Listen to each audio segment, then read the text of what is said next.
Chapter 10. Nothing can erase the smile from my face. Not even the sight of the tiny red bite marks on my neck that I spot after getting out of the shower. I smile as I remember the way Cash's teeth and tongue worked in perfect synchronization. The memory alone sends my pulse into overdrive. No book I've ever read has even come close to one makeout session with Cash. Reminding myself I have shit to do and places to be, I throw on my skivvies and set out in search of my phone. I find it on our catch-all just inside the door along with a note from Talia scribbled in eyeliner on the mirror above the table. Hey hor. We went to the frat house early so Anna can play Susie Homemaker with Brody. Save me. Love. T. P.S. Anna says to text when you're headed this way. I chuckle and head back to my room. Inside, I sync my phone to my speaker so I can stream my favorite 90s rap station while I finish getting ready and sing. Along as I rummage through my closet. The idea of hiding out here at home is tempting, especially after my fan interaction at the club last night. But I promised Talia I wouldn't leave her hanging as Anna and Brody's third wheel. Up. Dabbing on the last bit of concealer, I turn my neck in all directions to ensure I haven't missed any of Cash's love bites. I'm not exactly trying to hide them from Talia and Anna, but I'm totally trying to hide them from Talia and Anna. They'll see them eventually. There are no secrets between roommates, but I just prefer for them to see them at home, not at a frat party where their grilling will draw the attention of others. Specifically, others who will use the marks as a reason to hassle me. I sigh thinking about the mess that is Girl Who Cried Werewolf, then grab my phone from the charger and settle on my bed to check Insta. Notifications pop up on the bottom of my screen and I tilt my head studying my follower count. With growing confusion. What the hell? There's no way I can have that many new followers. I click on my homepage. Sure enough, my numbers have boosted considerably since the last time I looked. I checked the comments next. The new followers aren't as horrible as they could be. Some genuinely love my pictures.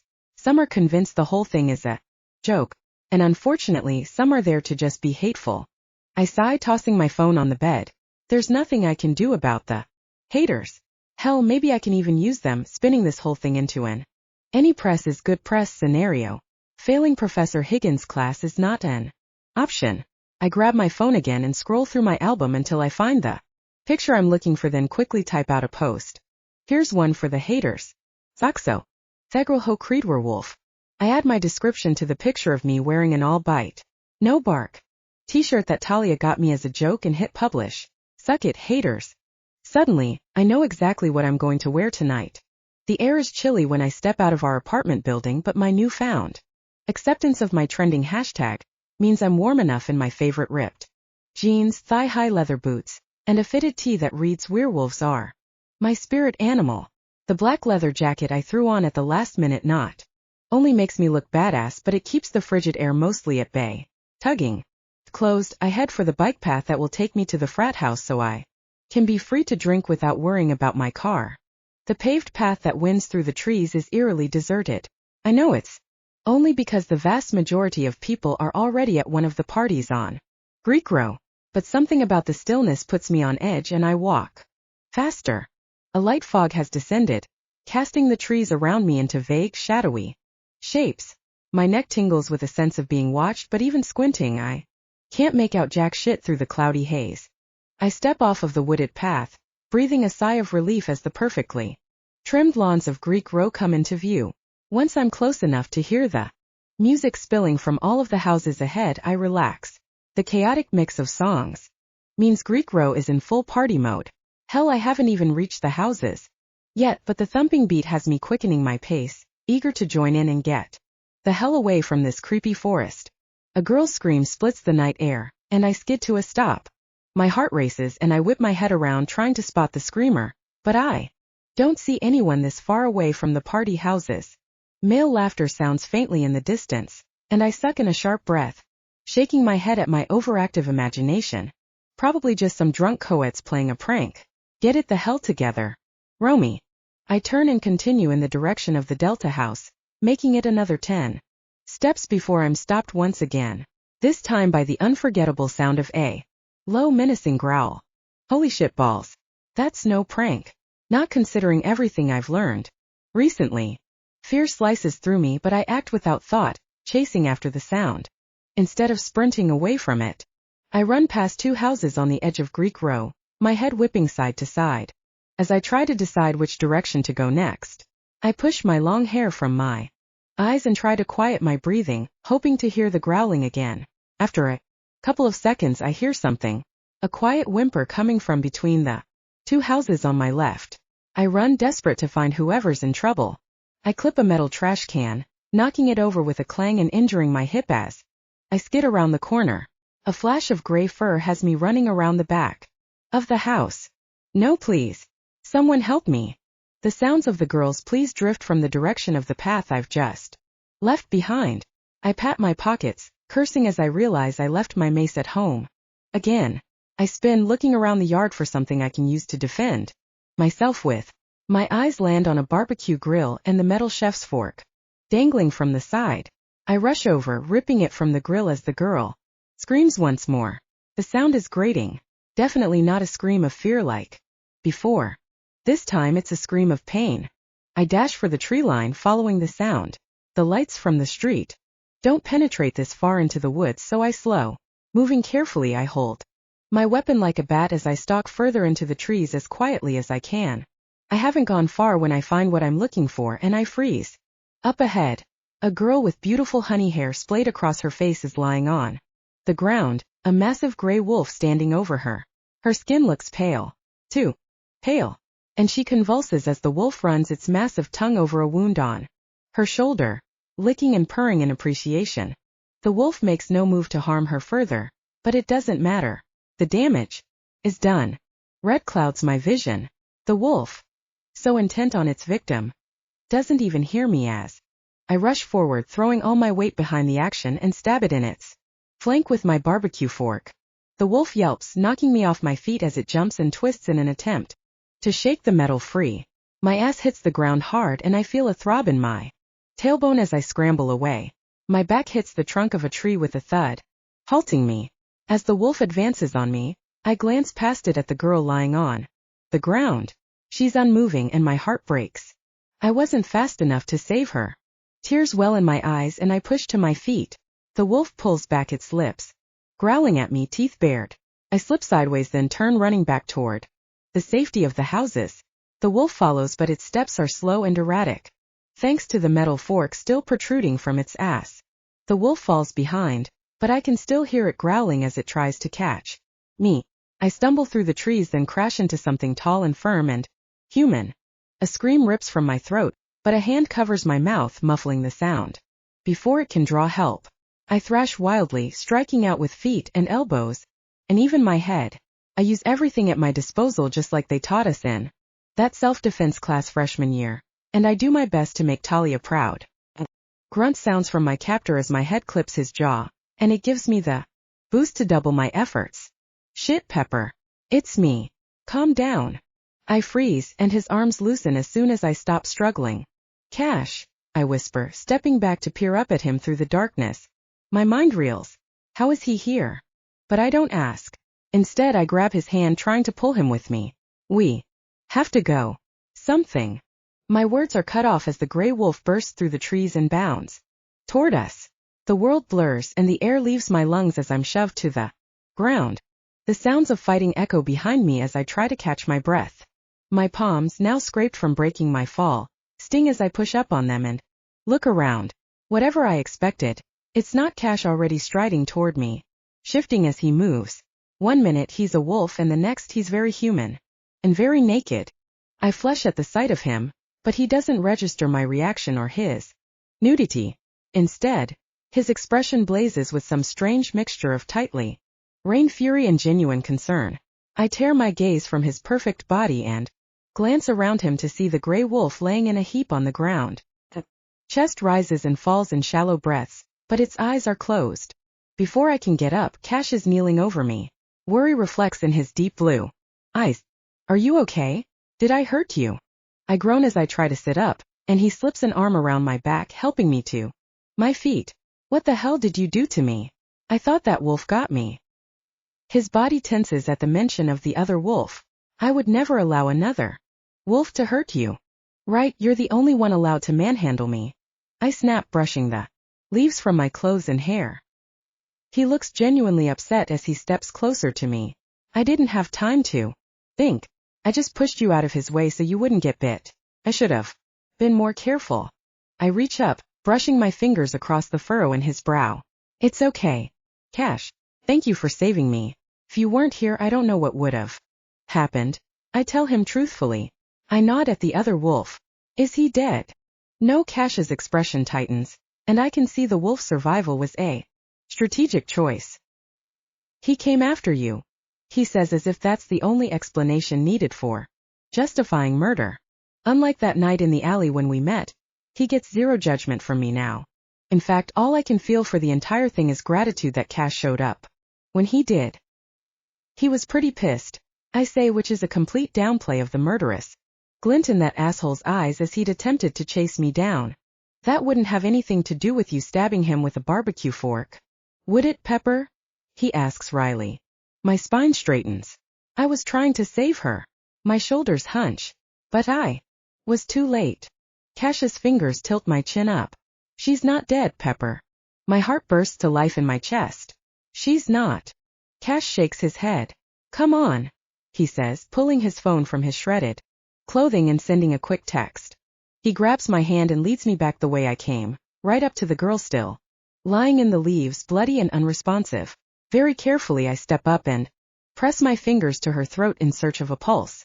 Another lesson Talia would be proud, I remembered. It's there. Faint but there. The girl's hair covers her face, and the dim light of the moon makes it impossible to tell if I've seen her before. Though I feel a sense of kinship with her. Thick blood runs from her bite wound. Need to help her. I look up at Cash, who stands just behind me, watching my efforts with a tight frown. The fact that I can concentrate on anything but his naked form is a testament to the dire situation we found ourselves in. We need to call an ambulance, I say, straightening and patting around for my phone. No humans, Cash says, grabbing my wrist. What do you mean? She'll die if we don't call for help. That wound is too deep. He sighs, and I'm confused by his dark mood. He looks back at me, seeing the confusion on my face, and answers the question he sees reflected in my eyes. She was bitten by a werewolf, Pepper. It won't kill her, but humans can't save her now.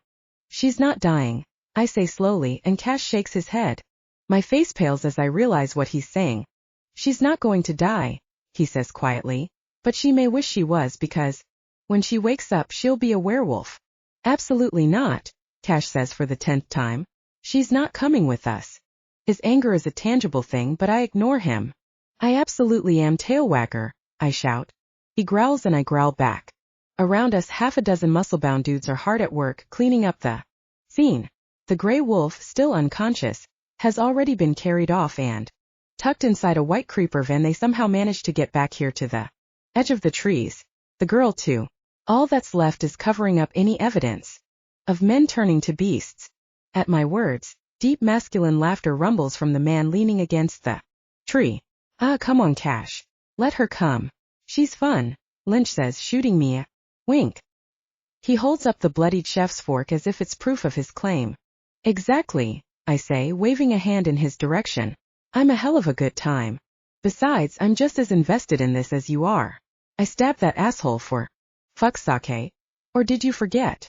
Cash steps closer to me, crossing his arms over his chest. His muscles bulge. In the shirt Lynch brought him. No, I most certainly did not forget about that, he growls. And you can bet your sweet little ass that we will be talking about that later. I grit my teeth and roll my eyes. I saved the girl. You can't come in and steal all the glory and then tell me to go home. I deserve to know what that asshole was up to, I say, nodding my head in the direction of the van holding the still prone wolf. I uncross my arms and step closer, placing my hand on his forearm. Please, Cash. I need to know that she's okay. At my touch, he drops his arms and pulls me against him, pressing his forehead to my own.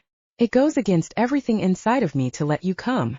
Can you not see that I'm trying to keep you safe? It's not your job to protect me, Cash. He steps back like I've slapped him. Like hell it's not, he roars.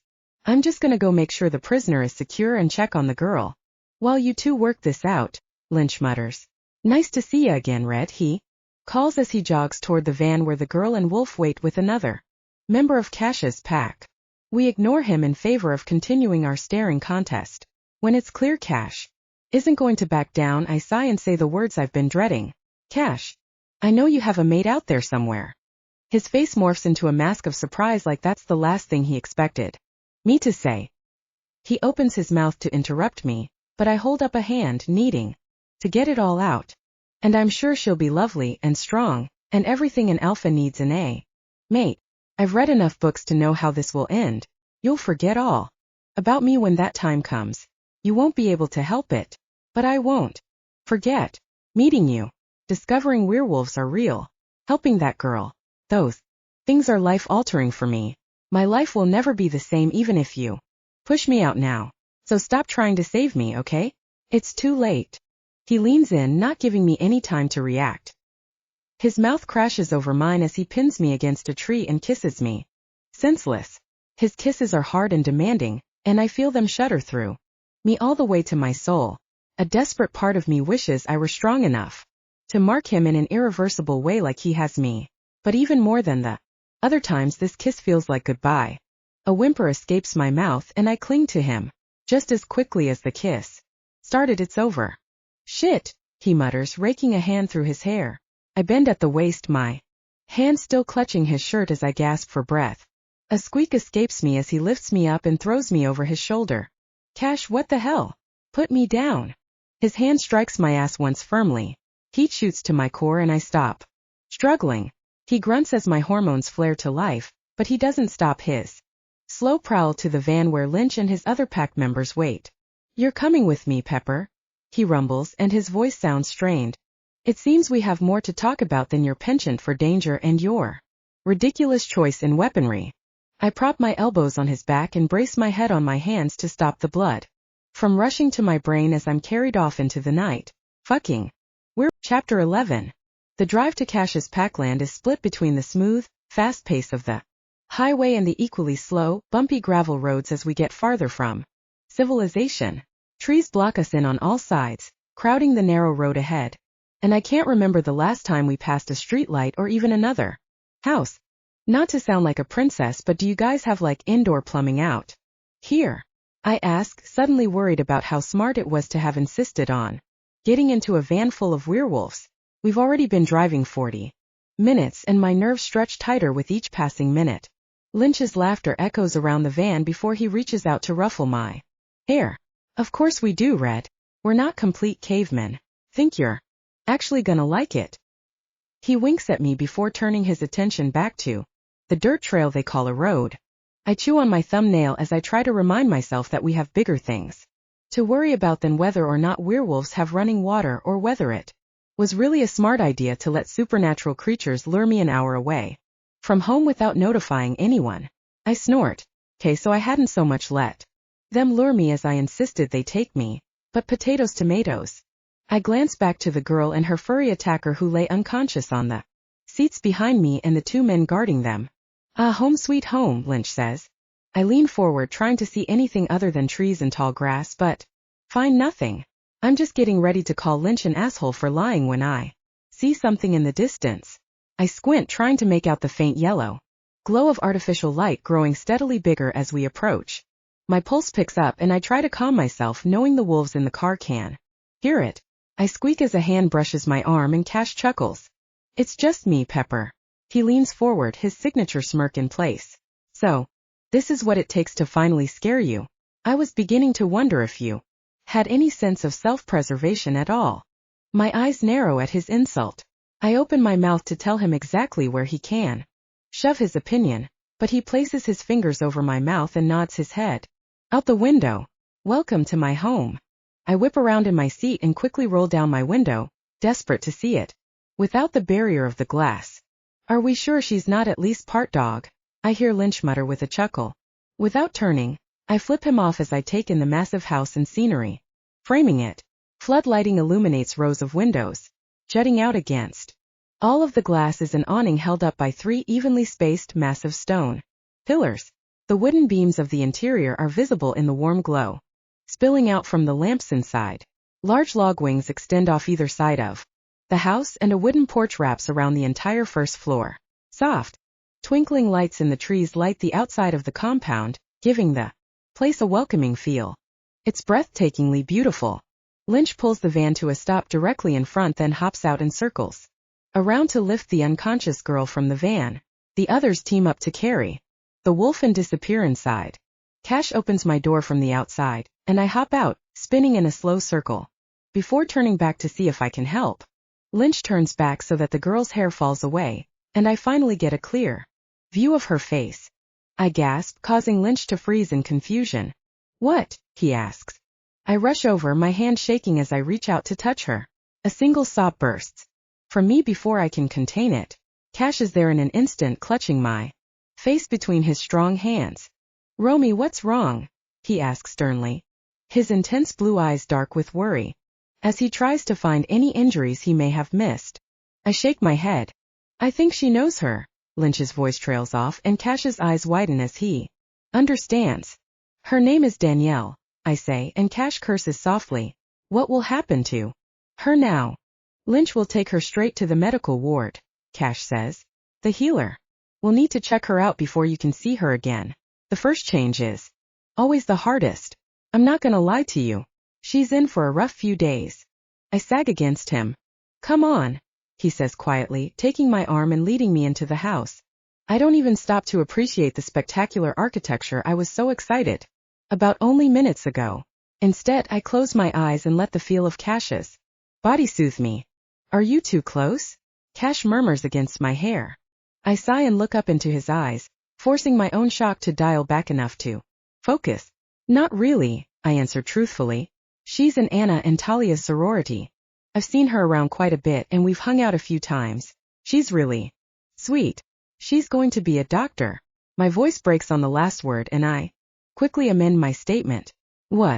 She was going to be a doctor. I clamp my mouth shut as the tears start to flow. My interactions with Danielle have been superficial at best. From the time we were on the same beer pong team to the time Talia convinced all of us to go skinny dipping. But I can't help but feel a bone-deep sadness for this girl. I don't really know. Even if she makes it through the night, her life as she knows it is over. All because of some fleabag. I snap my head up and look around. "Where's the asshole who bit her?" I ask vehemently. Cash hesitates. "Cash," I say, "you can't bring me all the way out here and then shut me out."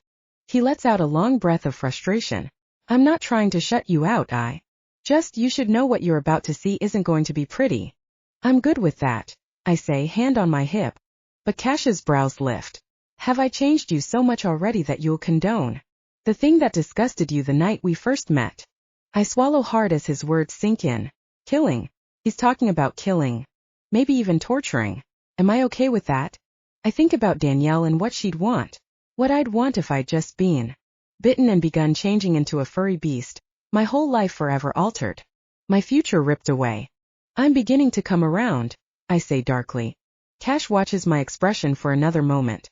A flash of sadness flickers in his eye so quickly I'm not sure I didn't imagine it, and then he nods once before leading me further inside. I follow Cash down a short hallway, and then through a door that leads to a dimly lit stairwell. I hesitate, blinking as I enter the musty air that smells like exposed wood and feels wet on my skin. Someone shuffles up behind me, and I suck in a sharp breath until Lynch's face appears. "Our girl's getting checked out," Lynch explains. "Figured I'd come lend a hand with this." Cash grunts his agreement, and we all make our way downstairs. The lower we descend, the creakier the floorboards get and the cooler the air becomes. At the bottom, Cash's hand reaches for mine, and he pulls me out of the way to let Lynch take up the lead. Up ahead, another man stands guard in front of a closed door. Lynch tells him to open it. Then we follow him through. Lynch fans out to the right and Cash steps left, pulling me with him, but at the sight of the prisoner I falter. "Say the word and I'll take you back upstairs," Cash says quietly. I can feel his eyes on me, but I can't look away from the man chained to the opposite wall. He's human again and wearing a pair of ratty cotton shorts, but he's bruised and bloody, although I have no idea if the bruises were courtesy of his meeting with Cash back at campus or something done to him since arriving here. He looks up at the sound of Cash's voice and jerks hard against the iron. chains around his wrists.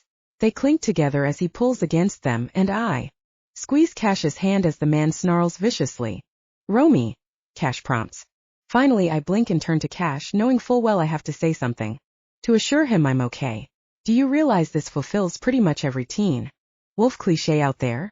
Chaining a rabid werewolf to a wall? Really? Could you be less original? Lynch snorts. Hey, give us Underworld or Blade at least. Kate Beckinsale takes no prisoners. I tell him seriously.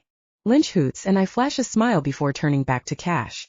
Stop worrying, I say, reaching up to smooth out the lines on his forehead. This isn't a joke, he warns. I know, I tell him. He doesn't answer, and I can tell he's still unsure about proceeding with me. Here. Look, I want to know why he hurt Danielle. And I want him to know it's not okay to hurt innocent people. So do whatever it takes to send that message. If it gets to be too much, he begins. I'll wait outside. I assure him, even though I have no intention of doing that. Relief flashes in his eyes, and he looks at Lynch, who strolls up to the prisoner and slams his fist into the man's gut. The prisoner moans, his eyes fluttering open. I watch as his muscles contract in pain. Lynch backs away long enough to study the man's reaction, then hits him again. The man moans louder, and the chains clink as he tries, and fails to move out of reach of the next blow. Whose pack do you belong to? Lynch demands. Cash's hand tightens around mine, but he doesn't say a word or even tear his gaze from the man in chains. His expression is hard but otherwise unreadable. Whose pack? Lynch yells when the man refuses to answer. The moaning becomes unintelligible mumbling. Lynch hits him again, this time in the face. Blood and saliva spew sideways, and the man's head hangs limp, his body droops, held in place only by the iron manacles around his wrists. I tense and suck in a sharp breath, holding it while I watch the pain play out over the man's face. His naked body is marred by bruises and blood. The hint of a tattoo shows over one shoulder as he hangs limply. Lynch looks back at Cash as if asking silent permission for whatever happens next. I'm not an idiot, I can tell they've done this before. It's too seamless, too rehearsed to be improvised. As proof of my theory, Cash subtly shakes his head. Lynch looks back at the man in chains. What's your name? Nick, the man says through gritted teeth. Why did you bite that girl, Nick? Alpha's orders, he answers between pained breaths. Cash stiffens. Lynch glances back at us, then steps closer to Nick. Your Alpha ordered you to attack that girl? Lynch asks. Not attack, Nick says in a raspy voice. Bite. Lynch's surprise mirrors my own. He ordered you to turn her. Nick nods, saliva dripping from his open mouth. In the silence, the chains rattle as he tries to find relief for his arms. Lynch shoots a look at Cash, who doesn't react. This is not part of the routine. Lynch turns back to Nick. Why? He demands. Nick doesn't answer. Lynch curls his hand into a fist, then cocks it back. We need women, Nick blurts before he can strike. A bloodline for the pack. A pure line. My mouth falls open a little, and my stomach churns at what he's implying. Breeders. They're turning girls and dragging them off to God knows where in order to impregnate them. It's nightmarish, like the werewolf world's version of sex trafficking. I can't find the words to describe how sick that makes me. Suddenly my relief over finding Danielle tonight is something I can taste, and the sight of Nick being tortured for answers seems a lot easier to stomach. Cash is utterly silent beside me, his hand limp in mine. Even Lynch looks shocked as he glances from Nick to Cash, uncertain. Cash lets go of my hand and strides forward. Nick's eyes widen in recognition. Look man, Cash, Mr. Montgomery, I didn't know it was you back there in the woods. You know who I am? Cash's voice is as smooth as silk and harder than steel. Nick nods. You're Cash Montgomery, Alpha to the Somerville pack. Cash reaches up and brushes his hand over a mark on Nick's shoulder. And you're new. I say, what, 5 months? 6. 6, Nick says, his voice shaking now. I can't blame him. Even a casual touch from Cash when he's in this state seems dangerous. Who turned you? Cash asks. Nick opens his mouth to answer, but no sound comes out. Cash stiffens. I asked you a question, pup. Again, Nick attempts to speak, but it's incoherent at best. Let me spend some time with him, boss, Lynch says, stepping forward again. Nick's eyes widen, and he shakes his head violently. I can't tell you. I want to, but I can't. His words rush together, and the panic creeping into his expression makes me believe him. I'm not allowed to. His words seem to stop of their own accord, but he tries again. I can't say the words no matter how much you beat on me, okay? It's some kind of alpha trick. Cash holds up his hand to stop Lynch from coming closer. They share a look. Think he's for real? Lynch asks. It's been done before, Cash says. Been a while since we've seen it used, Lynch says. Yeah, but there's something off about his wolf too, Cash says, and Lynch nods his head in agreement. Cash looks back at Nick, studying. Do you pick your victims randomly or are they assigned? Nick doesn't answer. This time, Cash spins on his heel and waves at Lynch to continue before striding back to me. Lynch lands a punch that makes Nick howl. If he can't tell you anything, why keep hurting him? I ask. The alpha order he's referring to has an alarm trigger, Cash says way too calmly, considering the crack of ribs that follows Lynch's next punch. I wince and look up at the tall, dark, and unaffected alpha beside me. What kind of alarm? I ask over Nick's wails. Who is your alpha? Lynch demands between punches. Nick moans, spitting out a tooth, then mutters some more. Who is your alpha? Lynch roars again. Cash leans in close to be heard over the noise. If he has to deny himself so many times, the alpha senses it and can remotely enforce the. Nick's wails are abruptly cut short, and I watch as he sags suddenly, his body dead weight. Lynch backs away, waiting for something. Nick's eyes roll backward in his head. His face drains of color, except for the blood streaming from his nose and mouth. He convulses, the chains rattling with the movement of his body. Then foam coats his mouth and he falls still. His still open eyes are frozen, unseeing. Shit, Lynch drawls. He turns back to Cash. Guess he wasn't lying. I look at Cash, eyes wide.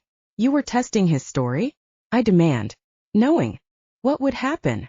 I didn't know for sure, Cash says. If I did, I wouldn't have needed to test it. I stare back at him. Lynch sighs, then walks over and pounds on the door. It opens and the guard outside pokes his head in. Clean up on aisle 7, Lynch says, jerking his thumb toward Nick. The guard nods, then steps back to let us all file out. I follow Lynch into the hall, stunned at everything that just happened. Before we make it to the stairs, Lynch veers off to speak to another guard coming in from a back hall I hadn't noticed earlier. The second guard is carrying a mop and bucket that contains what looks like a plastic tarp. Werewolf janitor, I realize, then shudder. Come on. Cash tugs my arm and urges me back toward the stairs. I trudge upward, my body moving on autopilot as I attempt to catalog and file everything that took place in that room just now. Torture, pain, answers, then death, and somewhere in between, magic. Cash's hand on my arm is subtle, nothing more than a guiding force as he leads me back down the hall and out the front door. I'm not sure where we're going, as we exit the building and then take a hard right behind the garage to cut across the lawn, but I don't ask either. For now, no questions matter more than the ones burning a hole through my brain about Nick. He died from magic? What the actual fuck? Is everything real then? Warily, I eye the trees in the distance, imagining vampires or demons hiding there. Cash sticks close, which makes me slightly less terrified of another monster leaping at us. We end up inside a large house at the back of the property. It's dark when we enter, but Cash flips a switch, and I find myself standing in a large foyer. Moving in a slow circle, I stop when I see the back of the house is done in floor-to-ceiling glass, framed in beautifully crafted wood. It's too dark to see anything outside, but a small part of me yearns to see it during the day. I rip my gaze away from the back wall and quickly catalog the rest of the space. Bare wood floors gleam back at me. Scenic landscapes in matching wood frames line the walls. Cash barely gives me time to take it all in before he's leading me up a flight of stairs to a second level that's even more breathtaking than the first. Artwork, some famous, some not, though just as beautiful, fill the walls.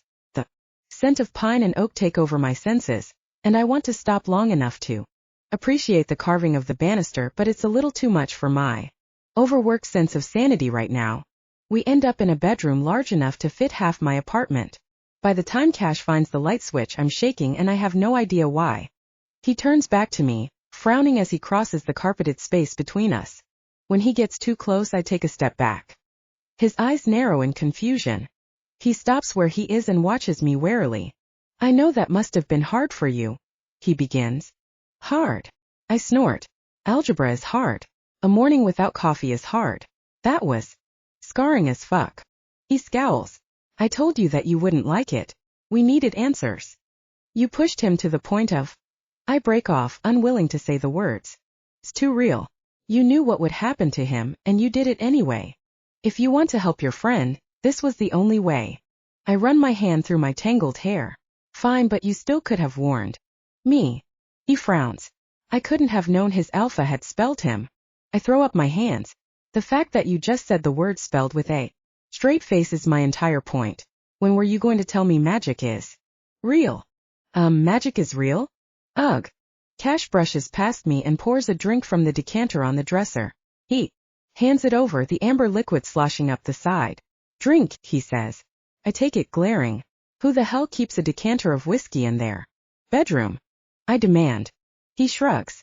Where else would you like me to keep it? I decide to answer him by knocking back the entire double shot in one big gulp. Cash's eyes widen as I hand him back the empty glass. He doesn't even ask if I want a refill, just goes back and pours it. Are you all right, Pepper? He asks, handing me the glass a second time. I'm freaking out, actually, in case you haven't noticed. Cash wisely says. Nothing, as I continue to ramble.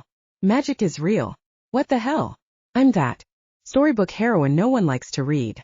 The one who's too stupid to figure things out, then freaks out on the love interest at the first sign of trouble. If this were happening in a book, I'd be making fun of myself right now. Cash arches a brow, a smirk ghosting his lips. Love interest, huh? Why do you have cells here? I ask, ignoring his words. And where are we?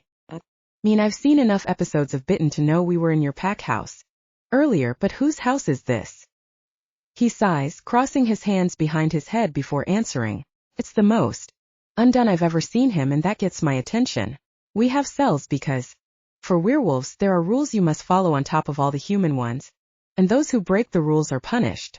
Though I can't remember the last time we had to use one. He frowns as if trying to remember. And this house? I ask. Who does it belong to? It's mine, Pepper. All of it. The pack house, the garage, the cells. It's all mine. Though this particular house is my private residence. I see. I say, my nerves jumping now. The whole house belongs to Cash? For the first time, I'm painfully aware that we're completely alone, and standing less than 6 feet from a very cozy-looking bed. Is this where you bring all the girls after a night of routine torture and death? No, his voice is too raw, too heavy for me to smile at my own joke. I've never brought anyone else here. Seriously? Then why bring me? I ask, but the moment the words are out, something changes in the air between us. My mouth goes dry. He drops his hands to his sides, but his expression remains just as strained. Maybe more. For the first time since I've known Cash, I recognize something in him I never ever imagined I'd see: fear. He clears his throat. Because, he says in a ragged voice, I think it's time. I told you the truth. What truth? I ask, nerves fluttering in my stomach. Cash's eyes are warm now, and intense. I've been fighting you for weeks, but I'm done resisting, Pepper. I told you we had more to talk about than your horrible choice of weaponry, and believe me, we'll get to that too, but first, I think we need to have a talk about my mate. Well, shit. I guess the guy chained up in the basement isn't the only one getting tortured tonight. All right, just say it and get it over with. You said tonight that you were worried about what would happen when I meet my mate, but the truth is, I already know who my mate is. My stomach drops at his words, and I close my eyes to hide the pain hearing those word springs. Cash is silent, but I feel him move into my personal space, and I have to fight the urge to lean into him. You've known all along, I say in a voice that doesn't even sound like mine. Yes, Pepper. His fingers brush across my lashes, and I force myself to open my eyes and hear the words. I knew from the first moment I saw you. You're Chapter 12. My breath whooshes out of my lungs and my knees feel shaky. I blink at Cash. Positive I've heard him wrong. What? I squeak. The glass slips from my hand, but Cash is there, leaning down and grabbing it, just before it can hit the carpet. He straightens, setting the whiskey aside before slowly turning back to me. Wow. You're right, you are really bad at being the heroine, he says with a Smirk. Waiting. Watching. I try to think through the haze of my own shock. You are my mate, Romy, he says again more firmly. I felt it the moment you threw your shoe at me in that alley, and I turned around to see you standing so full of fire and determination. If I thought watching a werewolf die at the hands of some crazy-ass alpha magic was impossible, then this is downright mythical. Me, Romy Cartelli, Cash Montgomery's mate. I open my mouth, and what comes out is probably the first breaking point of my own sanity. Cackling laughter bubbles out of my chest, and Cash frowns. I'm not joking, he says, and there's just enough hurt in his voice to call me back. I force the crazy lady cackle down again. And that's what's hilarious about it, I tell him. You can't possibly think. I mean, I'm not even your species. Not yet, he says, and I almost fall over. But my body gives me away, and I don't miss the way my heart leaps at what he's suggesting. Wait, are you saying you would turn me? Cash shakes his head. I just professed my feelings for you, and you're more excited about the idea of being turned into a furry beast. Of course not. I mean, it's 50-50 at least. Cash laughs, and his softening expression cuts through some of the tension. My heart pings with the realization of what he's just admitted. I know. Werewolves don't really have a choice in who they're meant to be with. Are you mad at being stuck with me? I ask softly. Butterflies dance inside me as Cash closes the distance between us. He reaches up and brushes his hand over my cheek, his thumb running over my lips as he stares intently down at me. Now my breath catches for a different reason. The butterflies turn warm, and my skin tingles where he touches me. And where I want him to touch me. I've been fighting it since the moment we met, Pepper. But it only gets stronger every day. When we're apart, all I can think about is you. Your mouth. Your skin. Whether you're safe. And when we're together, it takes all my strength to keep my hands off your body. He drops his hand to my chest and presses his palm against my heartbeat. With his other hand he guides my palm to his own heart. Our heartbeats, he whispers. Do you feel it? I bite my lip, trying to get past the distraction brought on by our closeness. Slowly I become aware of the beating of our hearts, and my eyes widen.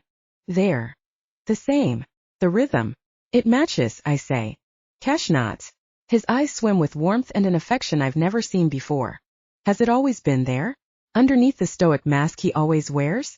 Cash, I breathe, but I don't get any farther before his mouth silences mine. I moan into his mouth, and Cash's hands slide around my body, pulling me close. As he deepens the kiss, my hands slide up his broad chest and around his neck, burying themselves in his thick hair. He slides his palms to my ass and lifts me off my feet. I wrap my legs around his waist, and he walks us back until my shoulders hit the cool glass that makes up the back wall. He presses me there, trapped between the glass and his hard body, until I'm lost in the sensations of his heat and the competing chill from the glass. His tongue slides over mine, and I rock my hips into his, yearning for more. More heat. More skin. More Cash. His admission echoes in my mind, mate. I'm his mate. His hand roams my body, sliding under my shirt to cut my breast, leaving me panting. My own hands reach for his zipper, and he shifts our position to offer me access. The moment my hand closes around him, I realize he's not the only one making a claim. I move my hand up and down along his hard length, and he hisses in pleasure. Touching him like this, watching him react, a sense of power washes over me. Fuck, he grunts, ripping his mouth away from my own. He shivers as I trail kisses down his neck and continue to stroke him. Are you sure, Pepper? You know what this means for me. He says the words like it pains him, but he's giving me this last chance to say no anyway.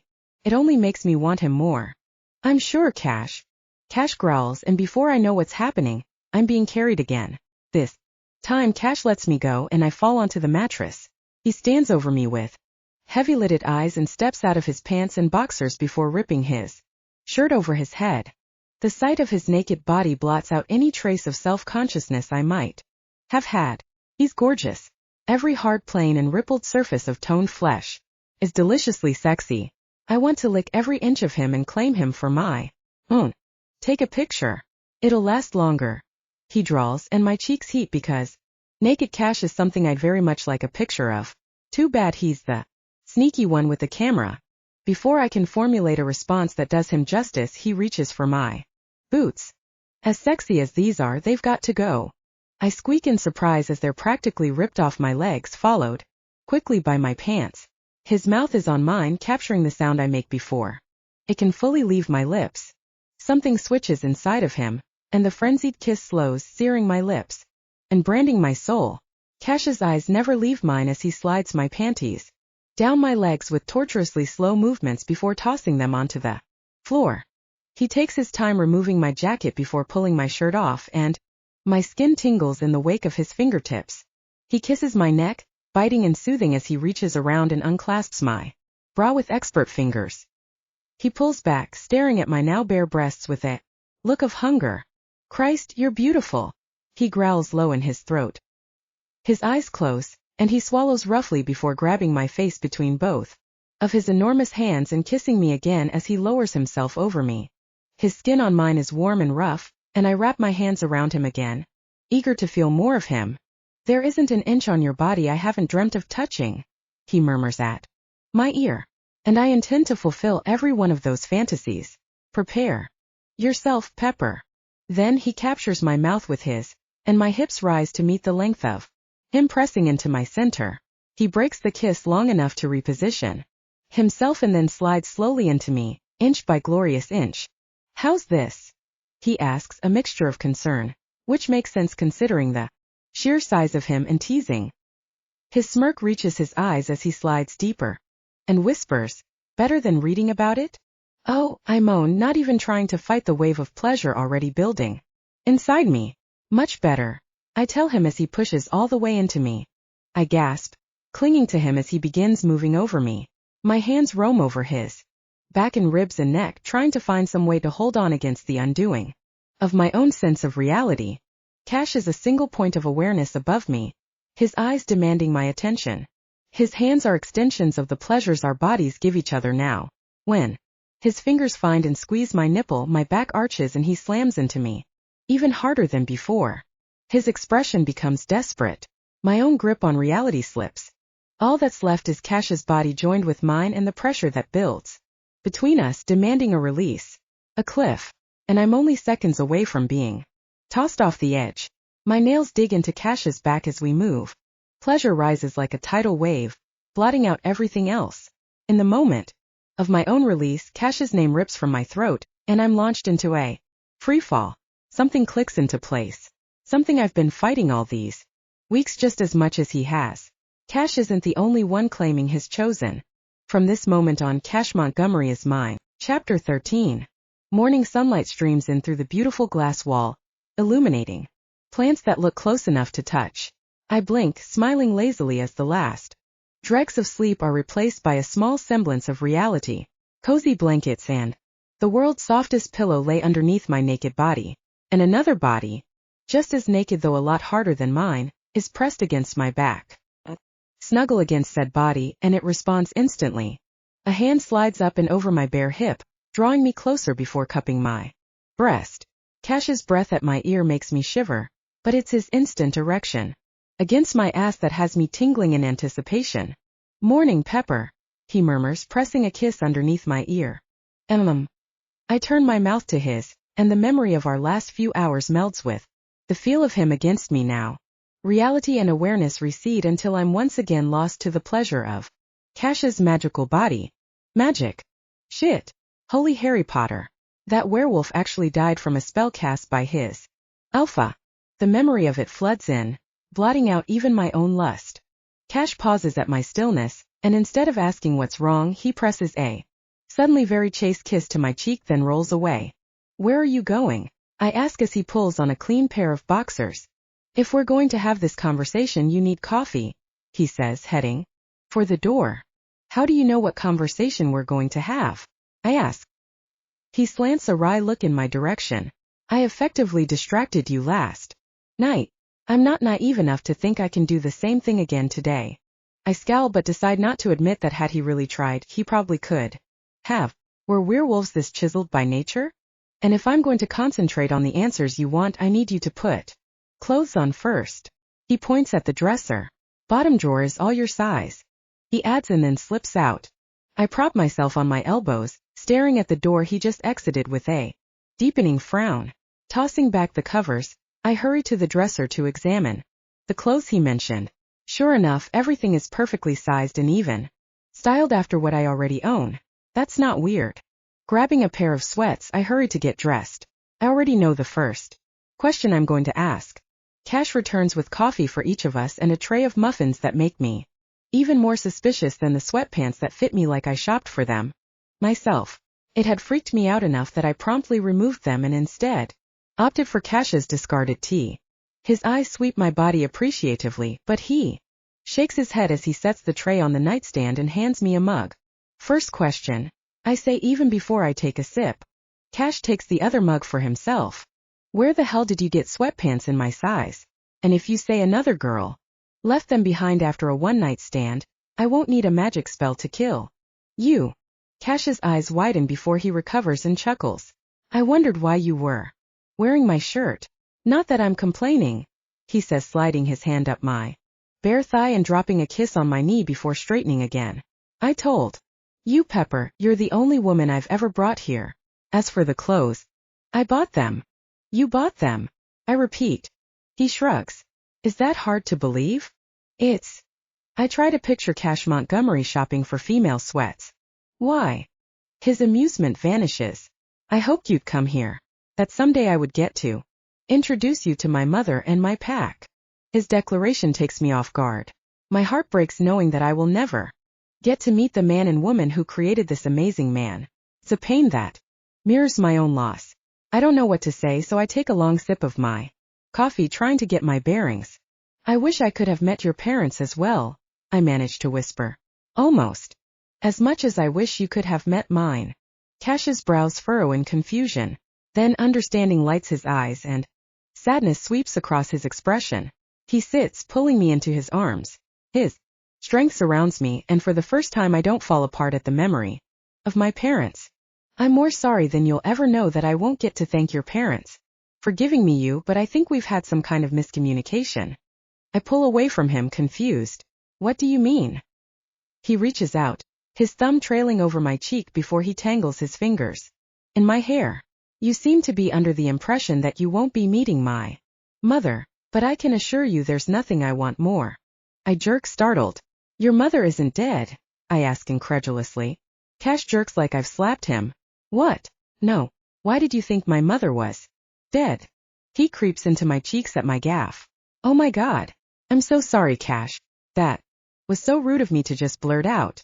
It's just that when we were at the library you said they both would have loved me, and I guess I just assumed incorrectly, it seems, that your mother passed away too. The word vomit spills from my mouth, and even though I'm absolutely mortified, I can't seem to stop. Oh God. Kill me now. I bury my face in my hands in an attempt to hide my embarrassment. A startled chuckle escapes Cash, and he pulls me onto his lap, his strong hands rubbing my back. Don't be embarrassed. I should have been clearer. My mother is still alive, but she hasn't been the same since my father died. Let me show you something. I squeak as he stands, carrying me to the back wall. I scramble down from his hold, pressing my palms against the glass as I take in the beauty outside the windows. The trimmed grass is bordered by unkempt seas of grass and wildflowers, but their beauty is eclipsed by the small pond at the back of the property. Cash's arm encircles my waist, pulling me back into him. Do you see her? Just over there, he asks, pointing to trees that line the pond. I lean forward, squinting, and finally see a frail woman sitting on a blanket under the canopy. Her long black hair is streaked with brilliant strands of silver and hangs limply around her hunched shoulders. Everything about her screams broken. It's a look I remember wearing not so long ago, and I suddenly understand why Cash feels like he lost his mother when his father died, but more importantly, I understand why he's always felt so far away from me. This is why you were always saying goodbye, I tell him finally. Always. Reminding me how I wasn't good for your world. Or for you. You can see now what loving my father so much has done to her. Our bond is so much stronger than human love. In its absence, life doesn't really seem worth living. I don't want that for you, but it's more than that. There's a lot going on right now, he says. Things aren't safe for you. Not if word got out that I'd claimed you. I have enemies, Pepper. I wanted to protect you. He turns me to face him and steps close enough to send my heart racing. Hell. I still want that, but not if it means giving up last night. I can't keep pushing you away when all I want to do is hold you as close to me as possible. If I get a single day of the love they had with you, it will be worth it. I'm just going to have to figure out another way to make sure you're safe. The way he talks about holding me close makes my mind wander. I lick my lips, knowing full well he can hear my pulse accelerate. Without meaning to, I glance at the rumpled covers. When I look back at Cash, he's smirking. Lots of time for that later, he says, though I can see the gleam in his eye. The temptation to grab me and carry me over there right now. There are other things you want to ask me, he says finally, and I bite my lip, nodding reluctantly. Danielle, I ask, can we find out how she's doing? I spoke to Lynch while I was downstairs. She's as well as can be expected. He's going to stay with her through the first change. I nod grateful, though I'm not sure Lynch is the best choice. He's not exactly nurturing, though it's hard for me to get an exact read on him. 1 minute he's jokey McJokester and the next he's punching some guy in the kidney. Then again, maybe newborn werewolves need tough love. That guy, I say. Nick. His alpha did something to him to keep him from giving up a name. It's not a question exactly, but Cash nods for me to keep going. Some kind of spell, I say, testing the word to see if it sounds as crazy as it did last night. It's magic, but not like you think, Cash says. Alphas have a strong bond to their pack. It's sort of coded into our beast DNA. When an alpha gives an order, the pack member is compelled to carry it out. Like a general to his army or something? I ask. Sort of. Except the soldier doesn't have a choice. Once he submits to an alpha, that alpha has power over him that can't be overrode. That sounds cruel. We don't use it often. Typically only for rebellious teens who's reckless. Hunting threatens our secrecy. It's actually a very sacred ceremony that requires an oath from both the new wolf and the alpha. So this oath would have been consensual.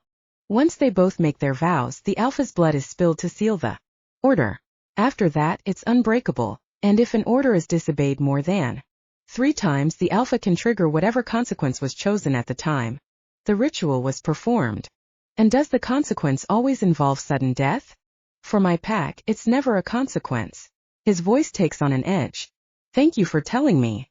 Whatever ritual this alpha is submitting his pack to isn't one I've seen before. More magic. If it is, it's new to me. Cash takes a sip of his coffee, reminding me of my own, but I'm too wired on the truth now to be bothered with caffeine.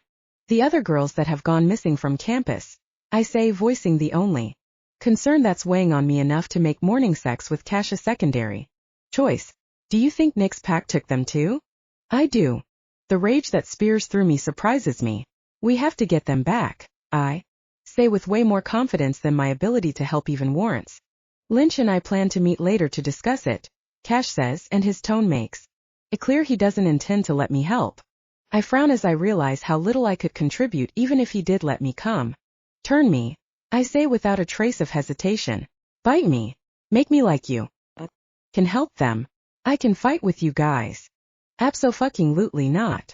Cash, I begin, but he cuts me off. Do you understand even a little the implications of what it means to be my beast-chosen mate? He asks. You're my life. My reason for existing now. Everything has changed. Keeping you safe matters to me more than my own life. There's absolutely no way I'm going to do something to put you in more danger. So you just expect me to stay human forever? If that's what you chose. And if I chose something else? Changing you now would only broadcast to the world who and what you are to me. More importantly, it would alert my enemies to a new way to hurt me. Don't ask me to change you now, Pepper. I can't. I won't. The vehemence in his eyes makes it clear I'm not going to win this one. Not today anyway. This is about the people who killed your dad, isn't it? Whoever killed him is still out there. I won't let them hurt anyone else I care about. My disappointment is overshadowed by my appreciation. I'm going to let you win this one, I say, reaching for him and pressing my hand to his chest. My lips curve in a soft smile, but only because the only thing cuter than seeing you angry is seeing you hulking out trying to protect me. Seriously, woman?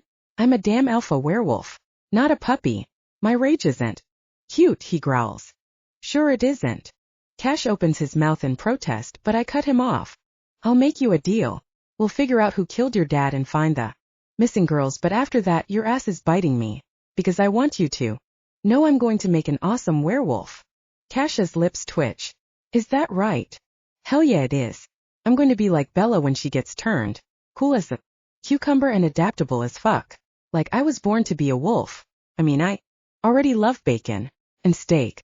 And I love staying up late and sitting outside underneath a full moon. Midnight is my jam. I'm sure your stalking let you know all about my midnight kisses ritual. What? He demands. Who the hell are you kissing at midnight, Romy? I laugh away his ire. Guess your stalking game isn't as strong as you thought. He growls, and I kiss his lips before rushing to reassure him. It's a drink, Cash. Talia, Anna, and I do it every month, and it starts at midnight. Saying their names gives me a moment of panic. They're probably freaking out. Not only did I not call them to tell them I was safe, I don't even know where my damn phone is. I brush the thought aside in order to focus on what I have to say. I'm practically a creature of the night already, so you don't need to worry about me. Cash tries to smother a laugh. But I need something from you, I tell him, fixing my face into what I hope is an intimidating stare. What's that? A promise.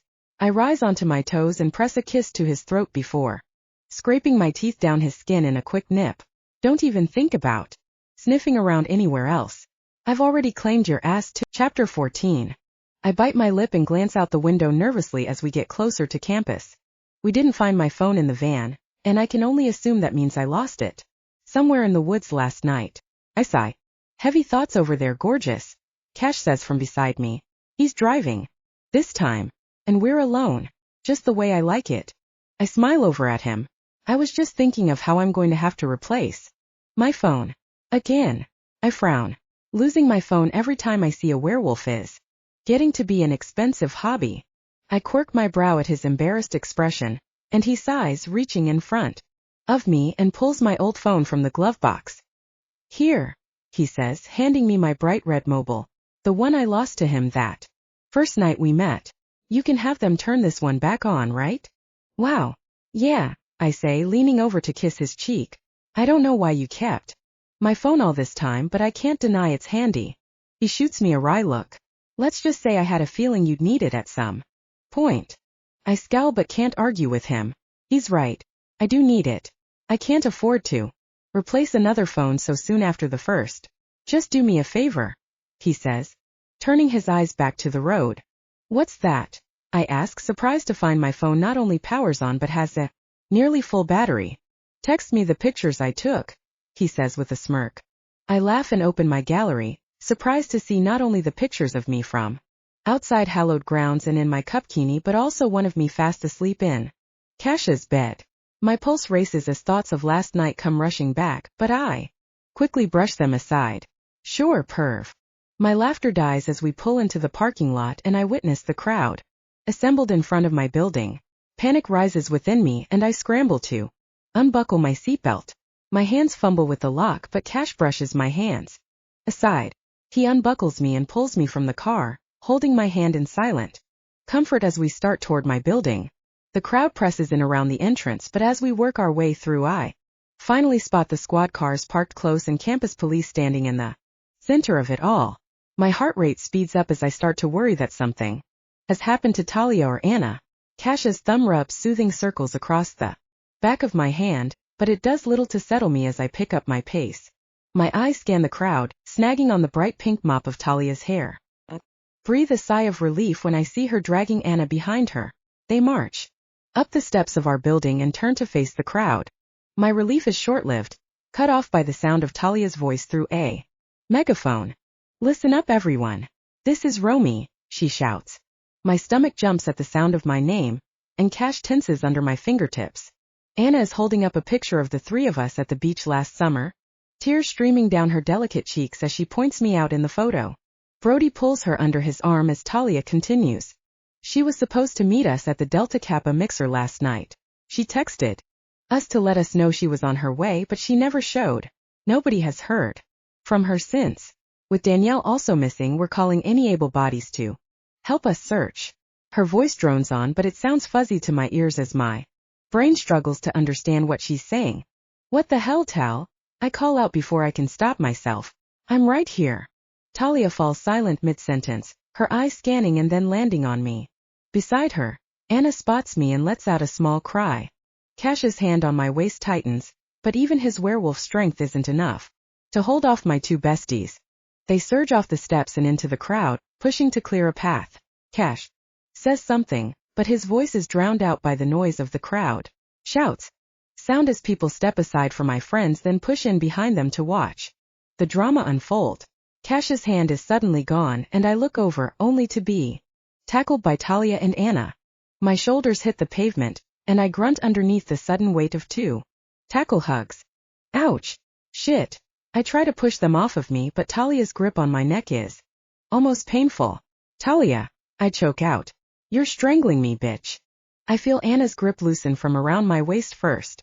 She shakes Talia and I hear her soft voice say, "You're hutting her tea." Talia lifts herself away, releasing her death grip on my neck, and I suck in a much-needed breath of air. Where's Cash? My eyes scan the crowd, searching, and I gasp when I spot him. I climb to my feet, pushing Talia and Anna aside as I rush to reach him. Brody! And a few of the deltas have him held against the wall, and people from the crowd are shouting at him. What the hell? Brody! Let him go, I say, pushing my way through the onlookers with a stunned Talia and Anna on my heels. Brody ignores me.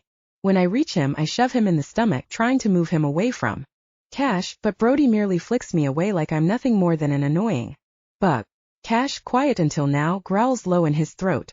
Romy, back up, Brody warns. We'll handle this guy.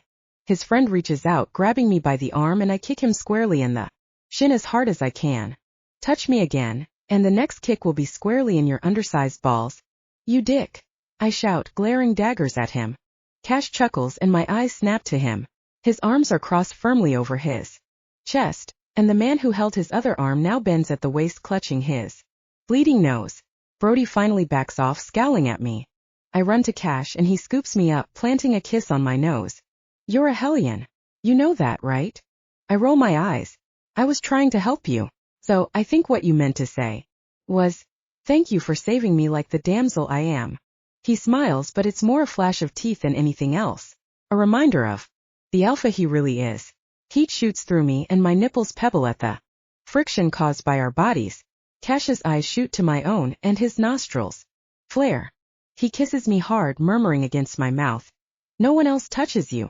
Do you understand? Sure. No, go ahead. Just keep kissing some random dude. It's not like we all thought you fucking died. Talia's shouts sober me, and I slide down the front of Cash's body. We turn to face her as one. Shit. I'm so sorry, you guys. A few of the closest onlookers break away and storm off, muttering about wasting time. Talia's hands are balled in fists, anger and hurt rolling off her in waves. She doesn't say a word, which I know from experience means I've really pissed her off, but it's the single tear rolling down her cheek that guts me. I've never seen Talia cry. I glance away, afraid I'll start doing the same. Beside Talia, Anna is once again tucked under Brody's arm. Tears still roll down her cheeks, but she offers me a small smile. What happened to you? Anna asks, her voice cracking. You never showed up. You didn't answer any of our calls. When they found Danielle's phone and the blood, she stops short and buries her face in Brody's chest, sobbing. He rubs her back and whispers something to her before turning his eyes to me. Their sorority sister is missing. It doesn't look good from what the campus police told everyone, so when you didn't show up, everyone thought the worst. We've been looking for you all night, he explains in a tired voice. My heart clenches at the way he glares accusingly at Cash, but I see the way he's taking care of Anna, and I know he has a right to be mad at us. They all do. God, I hadn't even remembered the text. Or that the girls were waiting for me. And then you show up this morning making out with some guy we've never met. Like it was no big deal that I walked the entire campus 5 times in these stripper heels looking for your ass, Talia says, pointing to the offensive shoes in question. Murmurs go up behind me and I glance back, startled. Most of the crowd has remained, I realize, probably hoping for more drama.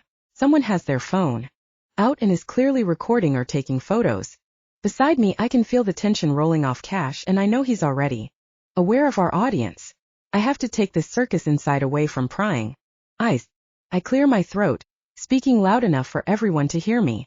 I'm so sorry, everyone. You don't know how much it means to me that you all helped look for me last night, especially after Danielle's disappearance. I wasn't in danger last night. Cash grumbles, but I ignore him and continue. But it makes me feel so much better to know that if I were in danger I could count on all of you to help. Thank you so much for caring so much about me. I'm so sorry for scaring everyone. That was not my intention. My pleading eyes land on Talia. A moment of silence passes, and I know better than to look at Anna. It's Talia. I have to convince first.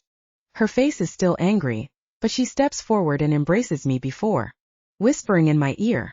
You're not getting off that easily, but let's take this drama inside. She turns to the crowd. All right, everyone. You heard the girl. Seems we may have overreacted, but with the state of things on campus, can anyone really blame us? She asks. We're gonna get inside. We're all freezing and my feet are killing me. Please make sure someone is with you walking home. Romy may not be missing, but Danielle is. Campus isn't safe right now. That hasn't changed. The crowd starts to disperse, heading toward parked cars or the neighboring dorms. I catch the eyes of a few people I recognize and mouth my thanks before they turn and leave too. I see Brody talking to his frat brothers over Anna's head. He bumps fists with them and they turn, leaving with everyone else. My eyes drift back to Talia. She looks a little worse for wear. Her pink hair is a tangled mess around her head. Her mascara is smudged and her feet are red where her heels have pinched them. Would a ride make things better between us? I ask, pointing my thumb over my shoulder to Cash. Excuse me, he chokes out. Talia's eyes twinkle with mischief, and a devilish grin spreads across her face as she rakes her gaze up and down Cash. It's really the least you could do, she says, stalking towards us. I hold in a laugh at Cash's worried look. Well, let's go, Romeo. You owe me. I snort and cover my face to hold back the hysterical laughter welling up within me. Cash rolls his eyes at me before scooping up Talia. Wow, you smell delicious, Talia says, and Cash chuckles as he heads for the front door. Hey, don't get too comfortable in those arms, T. They're mine. Sharing is caring, she calls to me. In this case, sharing is grounds for a catfight. My lips twitch. Or a dog fight. Want me to carry you too, Pepper? Cash asks with a smirk. I've got 2 arms. I can handle you both. I flip him off before turning and hurrying inside after Brody. The hell you? Can you, dog? Inside, I get Talia settled in the oversized chair and turn on the bubbles on her fancy foot soak. I don't even want to know how much it cost her. All I know is that it's pure foot heaven. It should have her feet perked up in no time. She hums as the jets start to massage away her aches and pains. I laugh and shoot a look to Anna, who grins before snuggling deeper into Brody's embrace on the couch. He watches Cash with an air of disdain, and I cringe inwardly. From the tick in Cash's jaw and his rigid posture, I can tell that the feeling is mutual. Guess double dates aren't in our future. I sigh and push Cash down on the opposite end of the couch and make myself comfortable on his lap. I pull a blanket from the back of the couch and settle it over us before clearing my throat. Everyone else waits in awkward silence. I don't know where to even start, I say uncomfortably. Talia snorts. How about you start with the basics? Like, whose lap are you currently sitting on? Oh shit, I mutter. Guys, this is Cash. Talia sits up, her gaze narrowed. The Cash, she asks. My face flames and Cash squeezes my knee in support. But his posture is tense, and I know he's wondering exactly how much I've told them. Yeah. Brody's laughter has me looking in his direction so fast that I'm sure I have whiplash. He smirks and gives Cash a skeptical glance. So this is your werewolf, huh? Cash's fingers tighten on my knee before responding for me. Well, I don't know about being a werewolf, but I sure know how to make her howl. His tone is light and mocking, a perfect denial of his secret. Talia snorts as I slap Cash's chest in censure. So you weren't scared off by all of her crazy talk of werewolves or her minor stalking? She asks. Cash smiles down at me. He kisses my nose and winks at me before answering. No, I don't mind Pepper's crazy. I even offered to let her pet me. This time we all laugh. Even Brody, but his laughter quickly dies off. He turns his speculative gaze on Cash. So, is that why you couldn't be bothered to call and let us know you were? Okay. You were too busy being pawed, he grinds out. My shoulders curl inward at the accusation, and I feel Cash stiffen. But Anna speaks up first. Hey now, you know that's not fair, babe. Romy wouldn't worry us on purpose. All that matters is that she's safe, she admonishes him. His eyes soften underneath her stare, and he falls silent. Do you still have it? She asks him. His jaw is clenched, but he nods once. My brows furrow at their strange interaction, but I ignore it in my rush to explain. I'm really sorry, you guys. I didn't mean to worry you. I didn't get your calls. I lost my phone last night. Yeah, we know, sweetie, Anna says to me over her shoulder before turning back to Brody. Give it to her. I shoot Cash a puzzled look as Brody stands, still holding Anna with one arm, and digs in his back pocket. He holds his hand out to me, revealing my phone. Where the hell did you find that? I ask, snatching it. I hit the button on the side and the screen lights up, showing 14% battery life. I glance back at Brody, waiting for his answer. He shrugs. I found it on the ground by one of the frats on Greek Row, he says. My mind flashes back to the night before. There were so many places my phone could have fallen out of my pocket. It's one of the reasons we thought something happened to you, Talia says. Brody found your phone by a trash can that was knocked over at this frat only a few doors down from Delta. We didn't know why you would have made it so close to the party but never show up. My body tenses as I try to think of a way to explain. Cash's thumbs make small circles on my back, but his muscles are rigid underneath me. Yeah, I kinda got freaked out by this dog that I thought was chasing me, and I tripped and knocked over the trash can. I must have dropped my phone. When it happened, I run my hands through my hair and shoot them what I hope is an embarrassed look. You got into a fight with a trash can? Brody asks disbelievingly. I've got the bruise on my hip to prove it. What? Cash speaks through his teeth. My gaze snaps to him. You didn't tell me you had a bruise. My brows rise.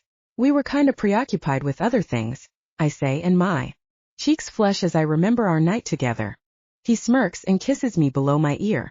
I guess we were, he whispers against my skin. I shiver at his words. So how does Cash fit into all this? Anna asks. I was her knight in shining armor, of course, he says without missing a beat. Swooped right in and swept her off her feet. Or well, she was already off her feet, so I swept her onto them. Talia snorts. Anna giggles, but I elbow him in the ribs and glare at him. You didn't sweep me, I mutter. Cash grins. Anyway, I say, forcing myself to focus on the story and on putting their worries to rest. After that, Cash and I started talking. Talia coughs pointedly, and I roll my eyes.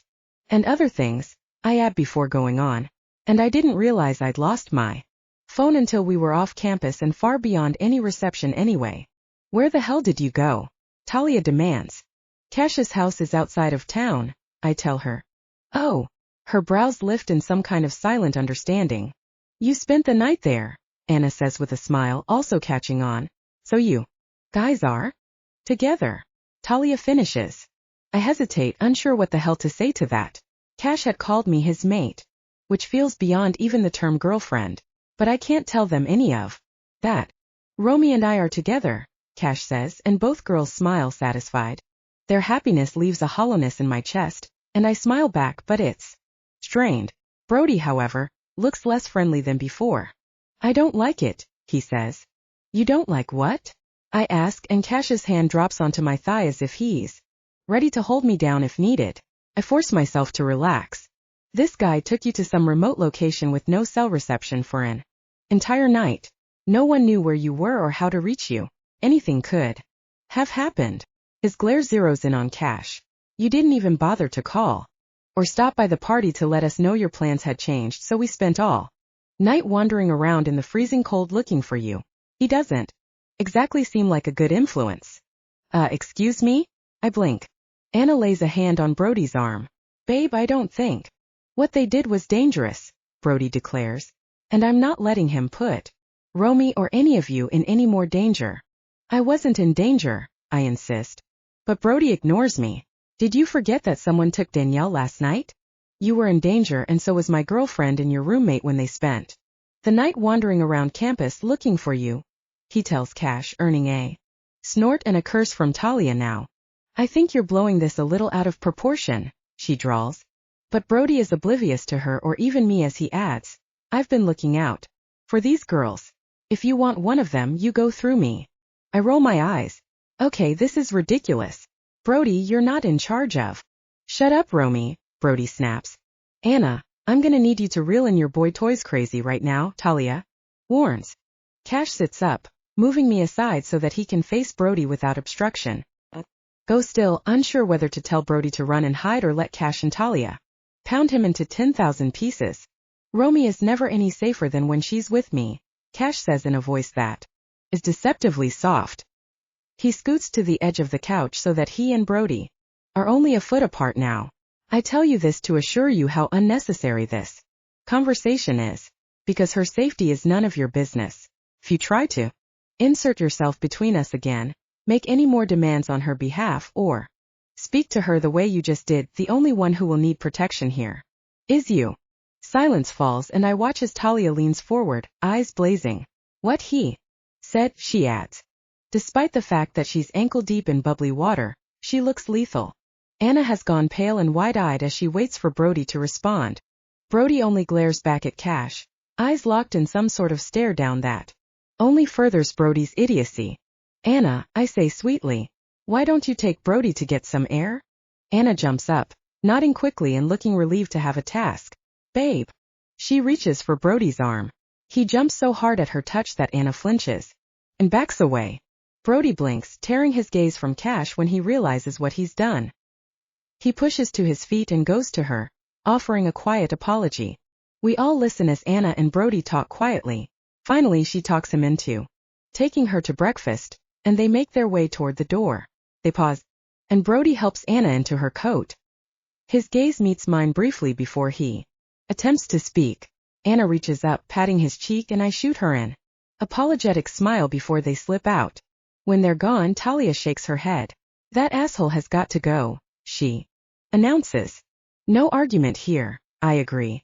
She eyes me, then Cash. Tomorrow, she says so sharply that Cash blinks. Excuse me. Monday afternoons we meet at hallowed grounds, she tells him. You should come.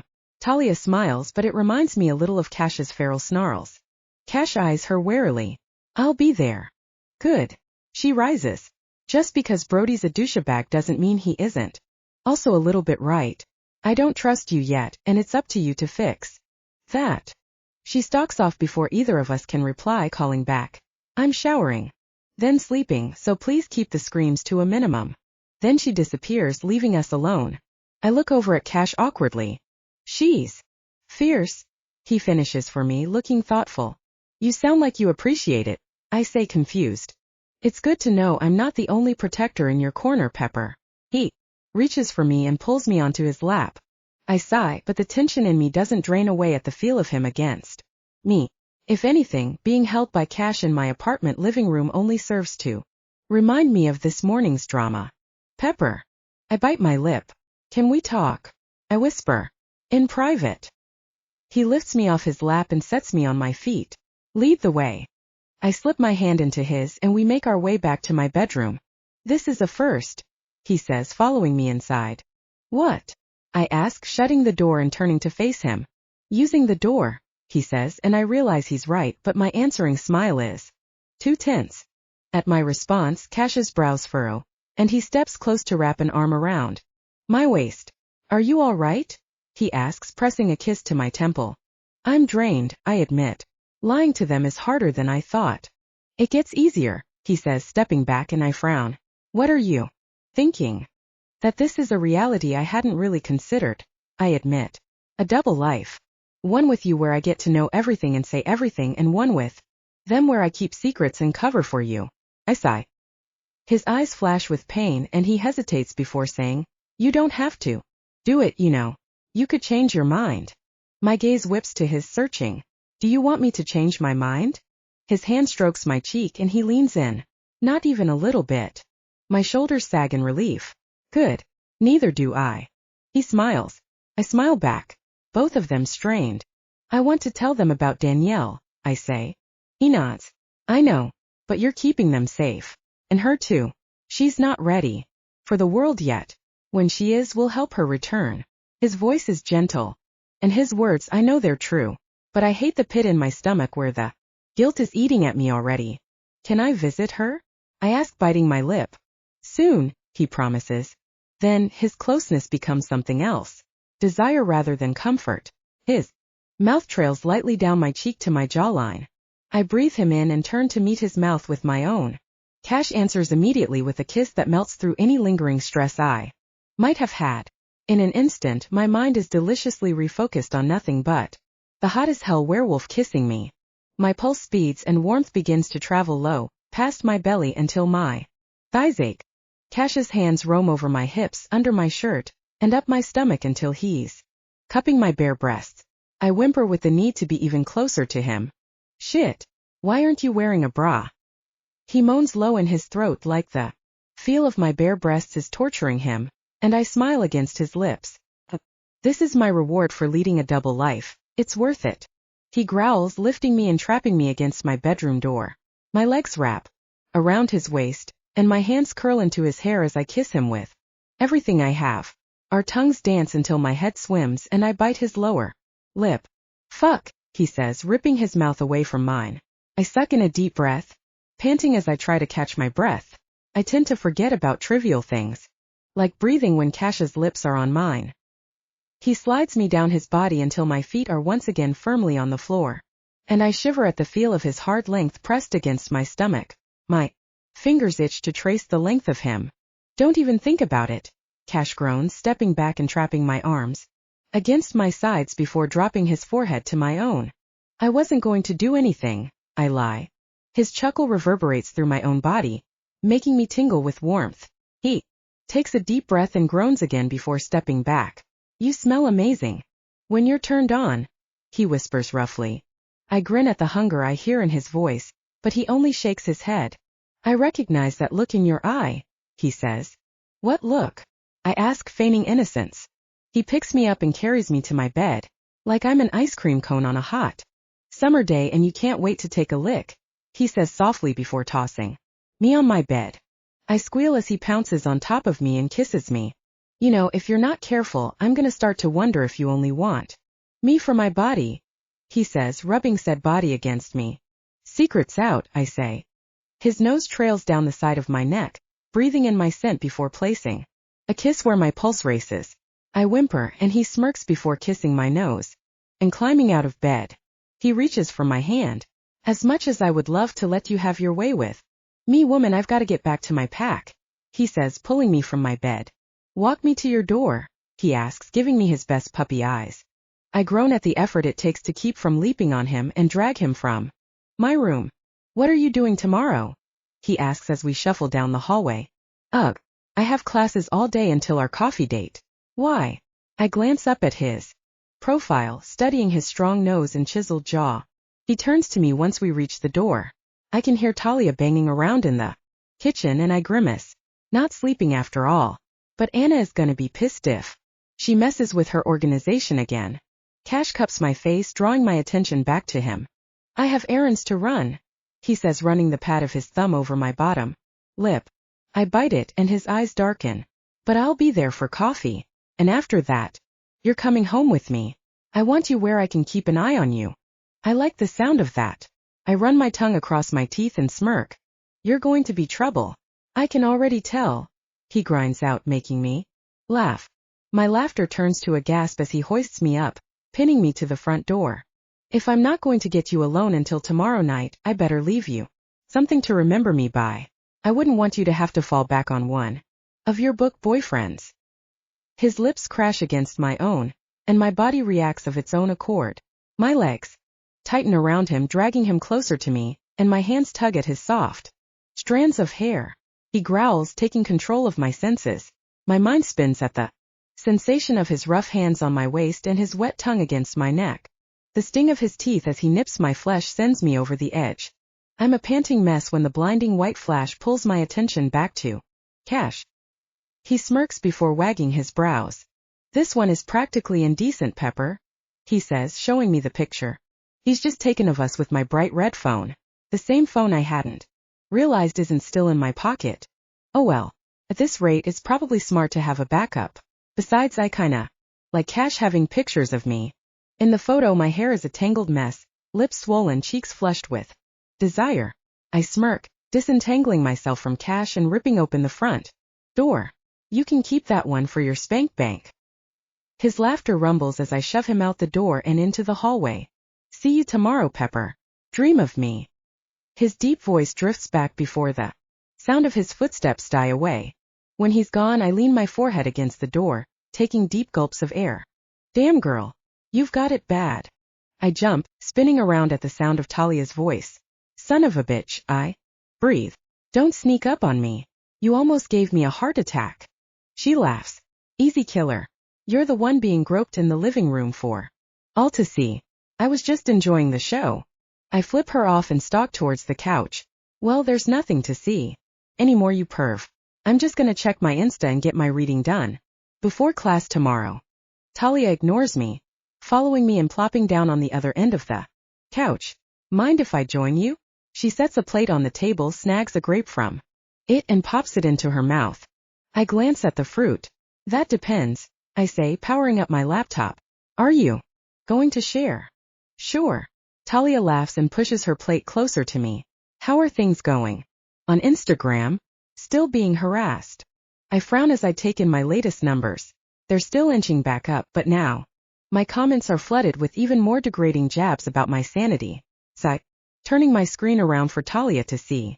You've still got some jerks on there, but it's not horrible, she says, scanning my feed. Some people are standing up for you now. Listen to this.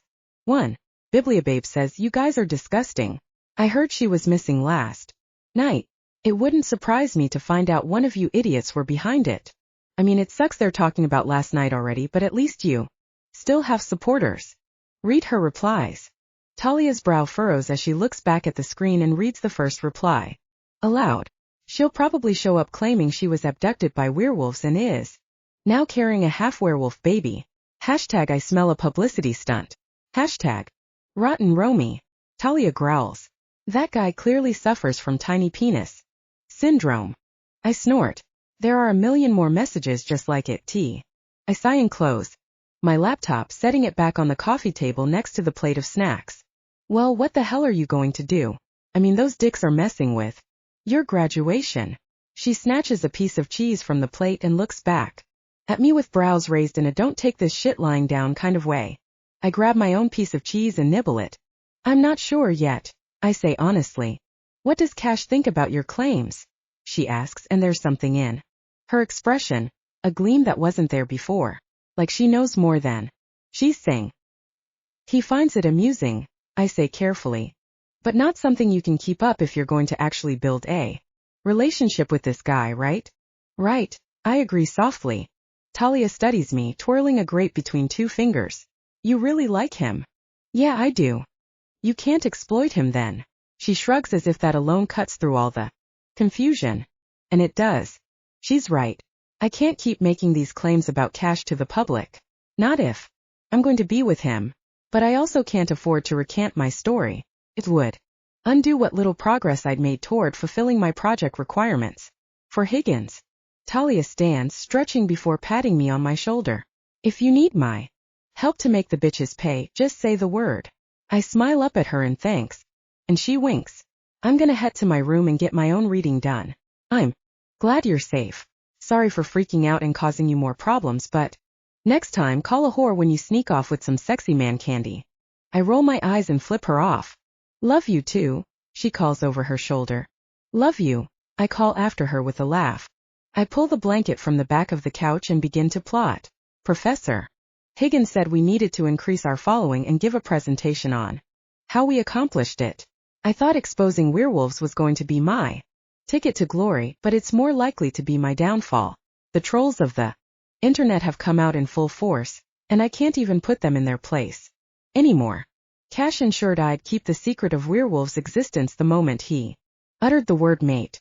Now there's no way I'd ever expose him or his pack, which means I have absolutely zero ideas how in the hell I'm going to pull off the requirements of my final The apartment is quiet as I stuff myself with grapes and cheese. Graduation is a looming shadow in my fast-approaching future, and I'm determined to find a way around the mess I've made of my final project. A way that doesn't involve betraying cash. I glance at my phone as it dings with another notification. More slimy comments. More haters.